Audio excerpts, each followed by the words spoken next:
அருட்பெரும் ஜோதி அருட்பெரும் ஜோதி தனிப்பெரும் கருணை அருட்பெரும் ஜோதி திருவரு பிரகாச வள்ளலாருடைய அற்புதம். வடலூரில் வள்ளலார் இருக்கும்போது அவர் கூட்டத்தை நிகழ்த்துவார். அதை இறைவனை பற்றி மக்களுக்கு எடுத்துரைப்பார். அப்பொழுது அந்த கூட்டத்தில் வழக்கமாக ஒரு அன்பர்கள் ஒருவர் இரும்பை தங்கமாக மாற்றும் ரசவாத முயற்சியில் ஈடுபட்டிருந்தார். சேமித்த பணத்தை எல்லாம் அதிலேயே இழந்து விட்டார். வெவ்வேறு காலகட்டங்களில் மனிதர்கள் இவ்வாறு ரசவாத முயற்சிகளில் ஈடுபடுவது உண்டு.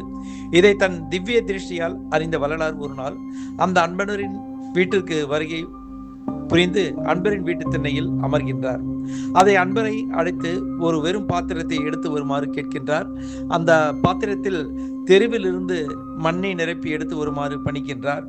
அவரிடம் இருந்து அதை வாங்கிய பின்னர் வள்ளலார் தன் இரு கைகளையும் கொண்டு அந்த பாத்திரத்தை மூடி மறைத்து கவிழ்த்து நிமிர்த்து பின் கையை விளக்கும் பொழுது அந்த பாத்திரத்தில் இருந்த மண் முழுவதும் பொன்னாக மாறிவிட்டு இருந்தது.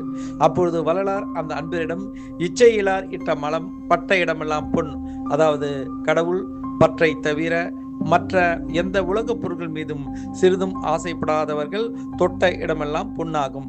ஆகவே இது போன்று வீண் ஆசையில் பணத்தை விரயமாக்க வேண்டாம் என்று அறிவுறுத்தி விட்டு அவ்விடம் சென்றார். திருவரு பிரகாச வள்ளலார் இருந்த இடத்தின் அருகில் வேட்டவலம் என்கின்ற ஊர் இருக்கின்றது. அந்த ஊரில் ஒரு ஜமீன்தார் இருந்தார். அவருக்கு 2 மனைவிகள் இருந்தனர். அந்த இருவரில் ஒரு மனைவிக்கு பேய் பிடித்து விட்டது. ஜமீன் எவ்வளவு முயற்சி செய்தும் அந்த மனைவியை குணப்படுத்த முடியவில்லை. இப்படி இருக்க மற்றொரு மனைவிக்கு மகோதரம் என்கின்ற தீராத வியாதி ஏற்பட்டு விட்டது. அதில் வெகுவாக பாதிக்கப்பட்ட அந்த மனைவி மரண தருவாயில் இருக்கின்றனர். எத்தனையோ மருத்துவ முயற்சித்தும் குணம் அடையவில்லை.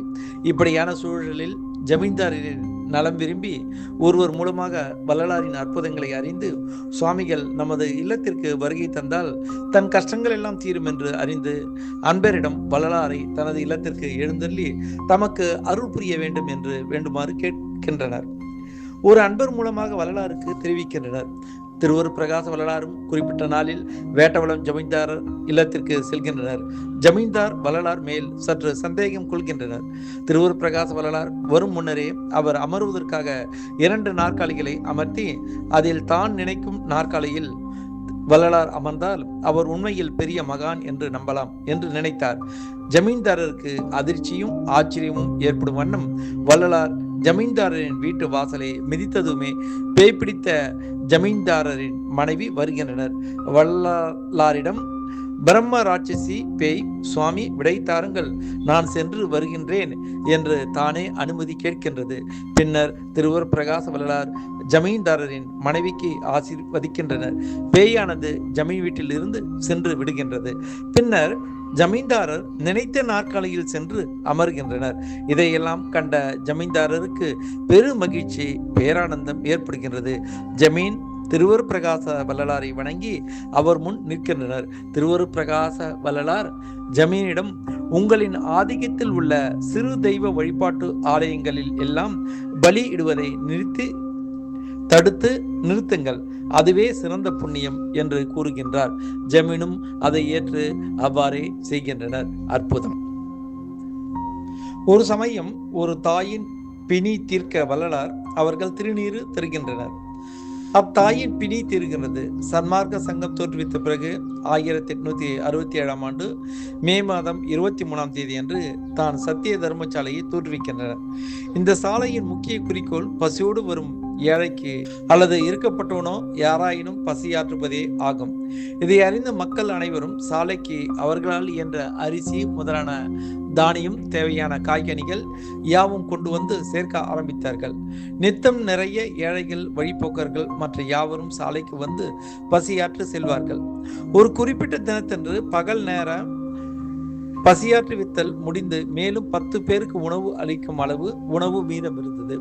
அன்று இரவு அகாலத்தில் வெகு நேரம் கழித்து எதிர்பாராத விதமாக 100 அன்பர்கள் உணவு அருந்த வந்துவிட்டனர்.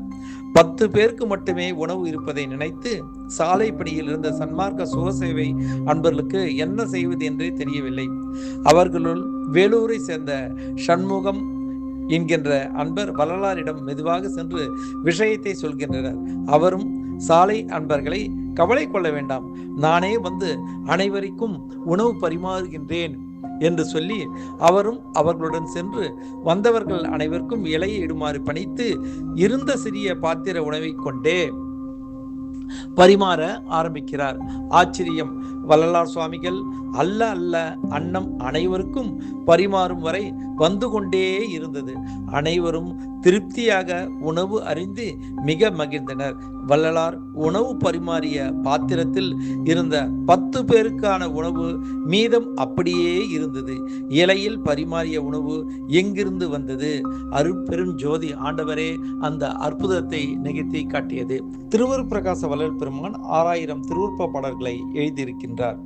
அதிலெல்லாம் அவர் முக்கியமாக கூறுவது ஜாதி, சமயம், மதம், வேதாந்தம், சித்தாந்தம் இவைகளெல்லாம் முடிவான உண்மையை காட்ட மாட்டார் என்று பாடி இருக்கின்றார்கள். அதில் சைவம், வைணவம், கிறிஸ்தவம், பௌத்தம் இது போன்ற மதங்களிலும் சமயங்களிலும் லட்சியம் கொள்ள வேண்டாம் என்று குறிப்பிட்டு உள்ளார்கள். இது அந்த சமயத்து பற்று உடையவர்களுக்கு வெறுப்பை உண்டாக்கியது. அன்றைய காலகட்டத்தில் இலங்கை யாழ்ப்பாணம் ஆறுமுக நாவலர் என்கின்ற சிவனடியார் ஒருவர் வள்ளலார் எழுதி இருப்பது அருட்பா அல்ல மறுப்பா என்று நீதிமன்றத்தில் வழக்கு தொடுக்கின்றார். இந்த வழக்கு வடலூர் மஞ்சக்குப்பம் நீதிமன்றத்தில் தொடுக்கப்பட்டது. குறிப்பிட்ட வழக்காடு நாளின் நூற்றுக்கணக்கான மக்கள் சேர்ந்து விட்டனர். நீதிபதி அவர் இருக்கையில் வந்து அமர்கிறார். அவர் எதிரில் ஆறுமுக நாவலார் அமர்ந்து இருக்கின்றார். என்ன, வள்ளலார் இன்னும் வரவே இல்லையே என்று சற்று எல்லோரும் குழம்பினர். நீதிமன்ற ஊழியர் ராமலிங்க பிள்ளை என்று 3 முறை கூப்பிட்ட உடனே வள்ளலார் நீதிமன்றத்தின் உள் நுழைகிறார். அங்கிருந்த அனைவரும் ஆறுமுக நாவலார் உள்ளிட்ட அனைவரும் எழுந்து மரியாதை செய்கின்றார்கள். திருவருட் பிரகாச வள்ளலாரும் அங்கு அவருக்கான இருக்கையில் அமருகின்றார். இதை கவனித்த நீதிபதி ஆறுமுக நாவலாரை பார்த்து, எல்லோரும் எழுந்து நிற்கின்றார்கள், சரி, வாதியாகிய நீங்கள் பிரதிவாதியாகிய ராமலிங்கம் பிள்ளையை பார்த்து ஏன் எழுந்து நின்றீர்கள் என்று கேட்கின்றார். அதற்கு நாவலர், பெரியவர் வருகின்றனர் என்கின்ற காரணத்தினால் எழுந்து நின்றேன் என்கின்றார். உடனே நீதிபதி ராமலிங்கம் பிள்ளை அவர்களை தாங்களே பெரியவர் என்று ஒப்புக்கொள்கின்ற பொழுது பெரியவர் சொல்லும் வார்த்தை மேலான வார்த்தையே, ஆகையால் இந்த வழக்கை தள்ளுபடி செய்கின்றேன் என்று வழக்கை முடித்து விட்டார். எல்லோரும் கலைந்து சென்று விட்டனர். நீதிபதி வழக்கை தள்ளுபடி செய்து விட்டார். இது நடந்ததும் வள்ளலார் பள்ளிக்கூடம் செல்லாதவர், ஆனால் மிக மிக ஆழ்ந்த கருத்து உடைய அருட்பாக்கையிலே எல்லாம் எழுதியிருக்கின்றார். இதுவரை உலகம் கண்டிராத மிக பெரிய சத்திய ஞானி என்கின்ற செய்தி வெகு வேகமாக பரவிவிடுகிறது. புதுச்சேரி தந்தி அலுவலகத்தில் வினோதபாணி என்கின்ற ஒரு அன்பர் மேலாளராக பணியாற்றி வருகின்றார். அவர் 8க்கும் மேற்பட்ட மொழிகளில் பேசவும் எழுதவும் கூடியவர். பல மொழிகளில் புலமை பெற்றவர். அவருக்கு பள்ளிக்கூடமே போகாத திருவருட் பிரகாச வள்ளலார் எப்படி பாட்டு எல்லாம் எழுத முடியும் என்ற செருக்கு இருந்தது. அவர் திருவருட் பிரகாச வள்ளலாரை சோதித்து அவமானப்படுத்த நினைத்து வடலூர் வருகின்றார். அச்சமயத்தில் நம்முடைய திருவருட் பிரகாச வள்ளல் பெருமான் அவர்கள் தர்மசாலையில் திரளான மக்கள் முன்னிலையில் சுத்த சன்மார்க்க ஆன்மீக சொற்பொழிவு ஆற்றிக்கொண்டு இருக்கின்றார்.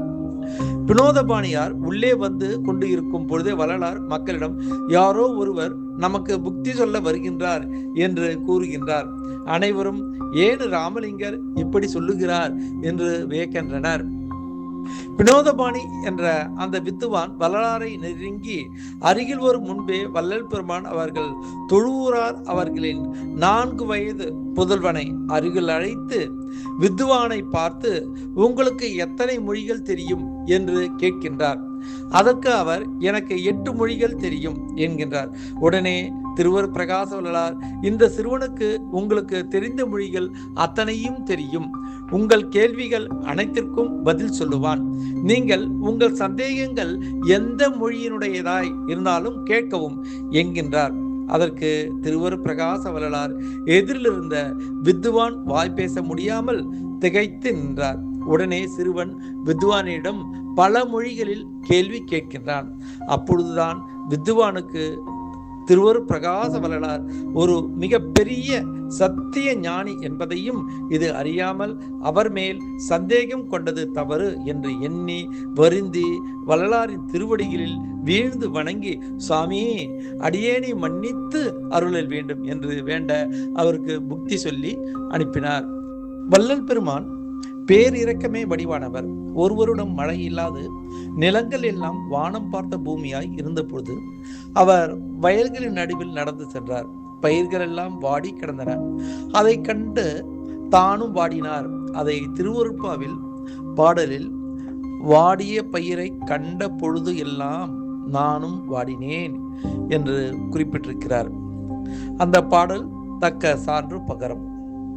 வாடிய பயிரை கண்ட போதெல்லாம் வாடினேன், பசியினால் இளைத்தே, வீடுதோறு இறந்தும் பசியராது அயர்ந்த வெற்றரை கண்டு உளம் பதைத்தேன், நீடிய பிணியால் வருந்துகின்றோர் என் நேருறக் கண்டு மிக துடித்தேன், ஈடில் மாணிகளாய் ஏழைகளாய் நெஞ்சி இறத்தவர் தமை கண்டே இளைத்தேன் என்று பிள்ளை பெரு விண்ணப்பத்தில் குறிப்பிட்டு உள்ளார்கள். வள்ளலாருடைய உயிர் இரக்கமானது அளவு கடந்தது. வள்ளலாரை பின்பற்றும் அன்பர் ஒருவர், பெருமானே, தங்கள் அடிய நிலத்திற்கு எழுந்தருள வேண்டும் என்று விண்ணப்பித்து இருந்தார். ஆகையினால் அவர் ஒரு நாள் ஒரு ஓலை கூடாரம் போட்ட மாட்டு வண்டியில் தனது தோழர் கல்பட்டு ஐயாவுடன் கிளம்பினார். அந்த மாட்டு வண்டியில் அமர்வதற்கு கீழே நெல் வைக்கோல் பரப்பி அதன் மேல் சாக்கு கீற்றான் பரப்பி இருக்கும். அதன் மேல் அமர்ந்து பயணிக்கின்றனர். செல்லும் போது வழியில் அசதியாக இருக்கிறது, சற்று இளைப்பாறுதும் காணும் என்று கூறி கல்பட்டு ஐயா அவர்களின் மடியில் தலை சாய்க்கின்றார். கல்பட்டு ராமலிங்கம் ஐயாவுக்கு என்ன புண்ணியம் செய்தேனோ எம்பெருமான் அடியேன் மடியில் இளைப்பாறுவதற்கு என்று ஒரே ஆனந்தம். சற்று தூரம் கடந்ததும் கல்பட்டையா அவர்களின் மடி துணி நனைந்து இருப்பதை உணர்ந்து மடியை பார்க்கின்றார். திருவருட் பிரகாச வள்ளலார் கண்களிலிருந்து தாரை தாரையாக கண்ணீர் வழிந்து கல்பட்ட ஐயா அவர்களின் மடி துணி நனைந்து இருப்பதை கண்டு, ஐயோ, சுவாமிக்கு என்ன ஆயிற்று என்று மனதுக்குள்ளேயே பதறுகிறார். ஆனாலும் சுவாமியை எழுப்ப துணிவு இல்லாமல் சற்று பொறுமை காத்தார். இன்னும் சிறிது தூரம் கடந்ததும் வள்ளலார் கண்களிலிருந்து கண்ணீர் மேலும் மேலும் பெருகி சாக்குப்பை வைக்கோல் எல்லாம் நனைந்து கண்ணீர் சாலையில் வழிந்து ஓடியது. அதுவரை பொறுமை காத்த கல்பட்டையா அவர்கள் சுவாமி என்று உரக்க அலறி விட்டார்கள். திருவருட் பிரகாச வள்ளலார் கல்பட்டையா அவர்களின் அலறல் கேட்டு எழுந்து விடுகின்றனர். உடனே கல்பட்டையா வள்ளலாரை பார்த்து, பெருமானே, ஏன் இப்படி தங்கள் கண்களில் கண்ணீர் ஊற்றெடுத்து வருகின்றது என்று கேட்கின்றார். அதற்கு திருவருட் பிரகாச வள்ளலார், பிச், ஒன்றும் இல்லையும் காணும். இந்த உலகத்தில் இந்த உயிர்கள் எல்லாம் இவ்வளவு துன்பத்தில் சிக்கி தவிக்கின்றனவே, இவ்வுயிர்களின் துன்பம் எல்லாம் என்றுதான் தீருமோ என்று ஆண்டவரிடம் விண்ணப்பித்து கொண்டிருந்தேன் என்கின்றார். வள்ளலாருடைய உயிரிரக்கம் என்கின்ற ஜீவகாருண்யம் மிக மிக உயர்ந்த நிலையில் இருக்கின்றது. இதுவரை உலகம் தோன்றி எத்தனையோ ஞானிகளும் மகான்களும் யோகிகளும் சித்தர்களும் முனிவர்களும் அடியார்களும் பக்தர்களும் தோன்றி இருக்கின்றார்கள். ஆனால் இதுவரை இது போன்ற உயிரிரக்கம் யாருக்குமே ஏற்பட்டது இல்லை. இரக்கமே வடிவான வள்ளலார் ஒரு கணம் கூட அருட்பெருஞ்சோதி ஆண்டவரை மறப்பதில்லை. நித்தம் ஆண்டவரிடம் உள்ளத்தில் உறவாடி கொண்டு இருந்தார். திருவருட் பிரகாச வள்ளலார் ஒரு நாள் திண்ணையில் படுத்து இருக்கின்றார். அவர் அருகில் படுத்திருந்த ஒரு பெரியவர் தனது கால்கள் வள்ளலார் தலையை தொடுமாறு செய்கின்றார். உடனே திருவருட் பிரகாச வள்ளலார் சற்று கீழிறங்கி படுத்துக் கொண்டார். பெரியவர் கீழிறங்கி தனது கால்களை மீண்டும் திருவருட் பிரகாச வள்ளலார் தலையை தொடும்படி செய்கின்றார். திருவருட் பிரகாச வள்ளலார் இம்முறை தனது இரு கைகளையும் கொண்டு பெரியவரின் கால்களை சற்று தள்ளி வைக்கின்றார். உடனே ஒரு அசரீரி போல் ஒரு குரல், என்ன மகனே, இவ்வளவு சுதந்திரமும் எனக்கு இல்லையோ என்று கேட்கின்றது. சற்றென்று வள்ளலார் திரும்பி பார்க்கும் பொழுது பெரியவர் அங்கு இல்லை. சற்று முற்றும் எங்கு பார்த்தாலும் பெரியவர் இல்லை. இப்பொழுதுதான் வள்ளலாருக்கு ஆண்டவர் தனக்கு திருவடி தீட்சை வழங்கி மறைந்ததை எண்ணி மகிழ்ந்து அருட்பெருஞ்சோதி ஆண்டவரை போற்றலானார். வள்ளலார் இருந்த இடத்தின் அருகில் இருக்கும் ஊரில் இருக்கும் ஒரு சன்மார்க்க அன்பர் நீண்ட நாட்களாக தாங்கள் வீட்டிற்கு வருமாறு திருவருட்பிரகாச வள்ளலாரை வற்புறுத்தி வந்தார். ஒரு நாள் அவர்கள் அனைவரும் ஒன்றாக நேரில் வந்து இன்று சுவாமிகள் கட்டாயம் வர வேண்டும் என்று வேண்டினர். சுவாமியும் சம்மதித்து எல்லோரும் மாட்டு வண்டிகளில் ஏறி புறப்பட்டனர். அவர்கள் செல்லும் பாதையில் ஒரு அடர்ந்த காடு இருந்தது. வண்டிகள் காட்டுப்பாதையில் வரும்போது இரு கல்வர்கள்னா திருடர்கள் அவர்களை வழிமறைத்து அன்பர்களின் குடும்பத்துக்கு மகளிர் அணிந்திருந்த நகைகளை எல்லாம் வேகமாக கழட்டுமாறு மிரட்டுகின்றனர். அப்பொழுது வள்ளலார் கல்வர்களை பார்த்து மிகவும் அவசரமோ என்று கேட்கின்றார். இதை கேட்ட கல்வர்களுக்கு கோபம் வந்து கல்வர்களில் ஒருவன் தடியால் வள்ளலாரை அடிக்க தடியை ஓங்கினான். திருவருட்பிரகாச வள்ளலார் தனது திருக்கரங்களை மேலே உயர்த்தி தடை காட்டினார்கள். அவ்வளவுதான். ஓங்கிய கையுடன் அந்த கல்வன் கற்சிலை போல் அசையாமல் நின்று விட்டான். இதை பார்த்த மற்றொரு திருடன் திருவருட்பிரகாச வள்ளலாரின் பாதம் பணிந்து தங்களை மன்னித்து தன் நண்பனை இயல்பு நிலைக்கு வருவிக்க வேண்டும் என்று வேண்டினான். திருவருட்பிரகாச வள்ளலாரும் அவனை கையை காட்டி சகஜ நிலைக்கு கொண்டு வந்தார்கள். அதன் பின்னர் அவர்கள் இருவரும் திரிந்தனர். அற்புதம். திருவருட்பிரகாச வள்ளலார் ஒரு வீதியில் நடந்து செல்லுகின்றனர். எதிரில் மீனவன் ஒருவன் தோளில் மீன் வலையுடன் வருகின்றான். அவன் சுவாமிகளை பார்த்து மரியாதையுடன் வணங்கினான். திருவருட்பிரகாச வள்ளலார் அவனை அருகில் வளைத்து, இந்த மீன் பிடி தொழில் பாவ தொழில், எண்ணிலடங்கா உயிர்களை இது கொள்ளுமே. இந்த கொலை பாதகதை தொழிலை விட்டு வேறொரு தொழிலை தேடிக் கொள்வாயாக என்றார். மீனவனும் பணிவுடன் சரிங்க சுவாமி என்று கூறிவிட்டு சுவாமிகள் சற்று தூரம் நகர்ந்ததும் மீனவன் அருகில் இருந்த குளத்தில் வலையை வீசினான். அக்கணமே வலை சுக்குநூறாக கிழிந்து விட்டது. அதை கண்டு பயந்து மனம் வருந்தி பதறி நேராக திருவருட்பிரகாச வள்ளலாரின் பாதங்களில் பணிந்து, சுவாமி, நான் இனி வேறு தொழிலை தேடிக்கொள்ளுகிறேன் என்று வேண்டி திருந்தினான். அற்புதம். திருவருட்பிரகாச வள்ளலார் மேல் மிக்க பக்தி கொண்ட ஒரு குயவன் வள்ளலாரை தத்ரூபமாக மண்ணில் வடித்து வடலூருக்கு எடுத்து வந்து சத்திய தர்மசாலையில் வள்ளலார் சன்மார்க்க சொற்பொழிவு ஆற்றிக்கொண்டு இருந்த போது அவரிடம் சென்று, சுவாமி, நான் தங்களை போன்று ஒரு திருவுருவம் வடித்து உள்ளேன் என்று அந்த திருவுருவச் சிலையை காட்டுகின்றார்.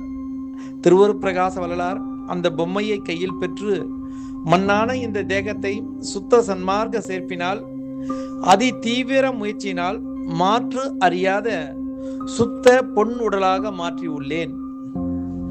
ஆனால் நீயோ பொன்னான இத்தேகத்தை பழையபடி மீண்டும் மண்ணாக்கி விட்டாயே என்று கையில் இருந்து பொம்மையை நழுவ விட்டு விடுகின்றார். அத்திருவுருவ பொம்மை கீழே விழுந்து நொறுங்கி போனது. இதை கண்டு குயவன் சற்று அச்சம் சொல்லுகின்றனர்.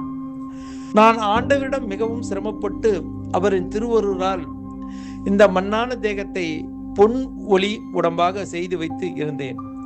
அதை நீ மீண்டும் மண்ணாக்கி வைத்து இருக்கிறாயே என்று கூறி, இதுபோல் உருவ வழிபாடு செய்வது தவறு என்று குயவனுக்கு ஆறுதல் கூறி அனுப்பி வைக்கின்றார். அற்புதம். ஒரு பிரகாச வள்ளலார் உடன் இருந்த கல்பட்டு ஐயாவுடைய அற்புதம். மிகவும் முக்கியமான மற்றும் ஒரு சம்பவம். சிவயோகி கல்பட்டு ஐயாவுடைய வரலாற்றையும் நாம் பார்ப்போம். பன்ருட்டி பக்கத்தில் கல்பட்டு என்கின்ற ஊரில் ஒரு பெரிய சிவயோகி. அவர் பெயரும் ராமலிங்கம். அவர் சதா காலமும் சிவனை நினைத்து கடும் தவம் செய்தவர்.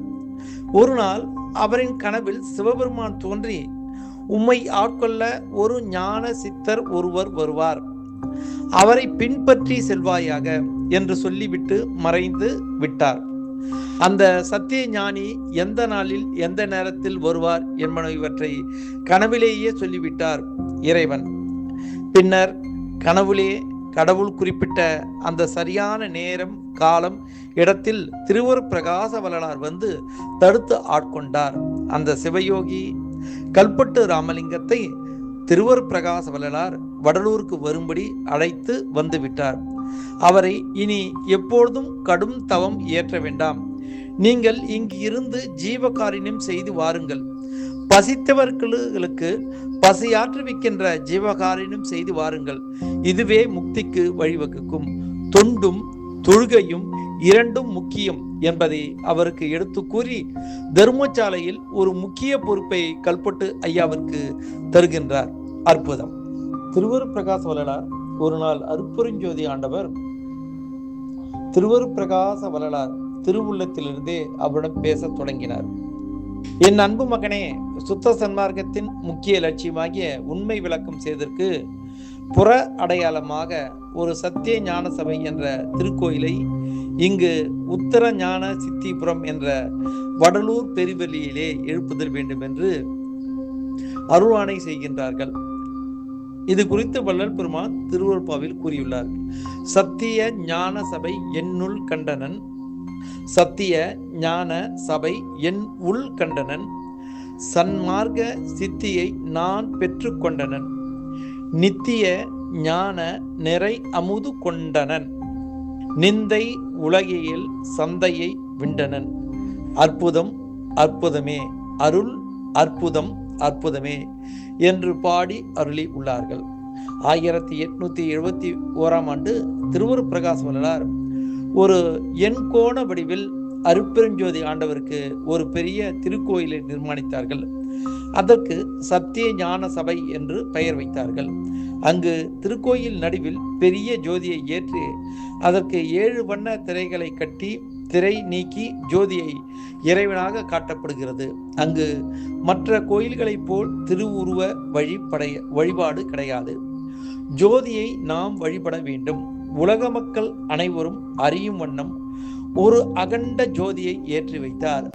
அது அன்று முதல் அணையாது அருட்பெரும் ஜோதியாக சுடர் ஒளி விட்டு எப்போதும் பிரகாசிக்கின்றது. வருடம் ஒரு முறை தை மாதம் பூச நட்சத்திரத்தில் 7 திரை நீக்கி ஜோதி தரிசனம் காண்பிக்கப்படும். அன்று அங்கு கண்ணாடி கூண்டுக்குள் இருக்கும் தீபத்தை 7 திரையை ஒவ்வொன்றாக விளக்கி தீப ஜோதியை தரிசனம் செய்யலாம். அன்று 6 காலங்களில் 7 திரை நீக்கி ஜோதி தரிசனம் காண்பிக்கப்படுகிறார்கள். உலக மக்கள் அனைவரும் ஜோதி தரிசனம் கண்டு மகிழ்கிறார்கள். அன்று மட்டும் அன்றி ஒவ்வொரு மாதமும் பூச நட்சத்திரத்தில் இது போன்று ஜோதி தரிசனம் கிடைக்கும். திருவூர் பிரகாச வள்ளலார் அன்று ஏற்படுத்தியதில் இருந்து இன்று வரை தொடர்ந்து இந்நிகழ்வு நடைபெற்று வருகிறது. அதன் பிறகு திருவூர் பிரகாச வள்ளலார் உலக அமைதி வேண்டி வடலூருக்கு அருகில் மேட்டுக்குப்பத்தில், அதாவது சித்திவளாக திருமாளிகையில் ஏறக்குறைய 3 ஆண்டுகள் தங்கி அங்கு ஆண்டவரை வேண்டி அசுத்த பஞ்ச பூதத்தலான புலால் உடலை வேதி மாற்றம் செய்து எத்தனை கோடி கோடி யுகங்கள் கடந்தாலும் அழிவில்லாத ஞான ஒளி தேகத்தை பெற்றுக்கொண்டார். திருவூர் பிரகாச வள்ளலார் அந்த காலத்தில் சுவாமிகளுடைய நண்பர்கள் ஒருவர் சென்னையிலிருந்து புகழ்பெற்ற புகைப்படக்காரர் ஒருவரை வடலூர் அழைத்து வந்து திருவூர் பிரகாச வள்ளலாரை அவருக்கு தெரிந்தும் தெரியாமலும் கூட 8 முறை புகைப்படம் பிடிக்க முயற்சி செய்தார்கள். ஆனால் திருவூர் பிரகாச வள்ளலாரின் திருவுருவம் புகைப்படத்தில் பதிவு ஆகவில்லை. ஏனென்றால் அவர் ஞான ஒளி தேகம் பெற்றுக்கொண்டதனால் ஒளியானது அவரது உடலை ஊடுருவி செல்லும். அங்கு எதுவும் தெரியாது. கடைசியாக வள்ளலார் யாருக்கும் புலப்படாமல் தன் தேகத்தை மறைத்து கொள்ள முடிவு செய்து 1874 தை மாதம் 19 தேதி வெள்ளிக்கிழமை இரவு 12 மணிக்கு சித்திவளாக திருமாலைக்கு பின்னால் இருக்கும் அறைக்கு சென்றார். அங்கிருந்து சன்மார்க்க சீடர்கள் அனைவரும் அவருடன் வந்தனர். அங்கு சென்றதும் எல்லோரும் ஆறுதல் கூறி, நான் சிறிது காலம் யாருக்கும் காண கிடக்க மாட்டேன், யாரும் கலக்கம் கொள்ள வேண்டாம், நான் உள்ளே சென்றவுடன் கதவை வெளியில் இருந்து தாழிட்டு பூட்டிக் கொள்ளுமாறும் யாரும் தன்னை தேடி கதவை திறந்து உள்ளே பார்க்க வேண்டாம் எனவும், மேலும் திறந்து பார்க்க முயன்றாலும் தான் யாருக்கும் புலப்பட மாட்டேன். ஆண்டவர் என்னை காட்டி கொடுக்க மாட்டார். மேலும் நான் இப்போது இந்த உடம்பில் இருக்கின்றேன், இனி நான் எல்லா உடம்பிலும் புகுந்து கொள்வேன் என்று திருவாக்கு அளித்து தன் ஒளி உடம்பை மறைத்து கொண்டார். ஆனால் அன்று முதல் இன்று வரை மெய்யன்பர்கள் பக்குவத்திற்கே சுத்த பிரணவ தேகத்துடன் காட்சி தந்து கொண்டு அன்பர்களை மேல்நிலைக்கு ஏற்றி வருகின்றார் நம் திருவருகு பிரகாச வள்ளல் பெருமான். நன்றி, வணக்கம். அற்புதம்.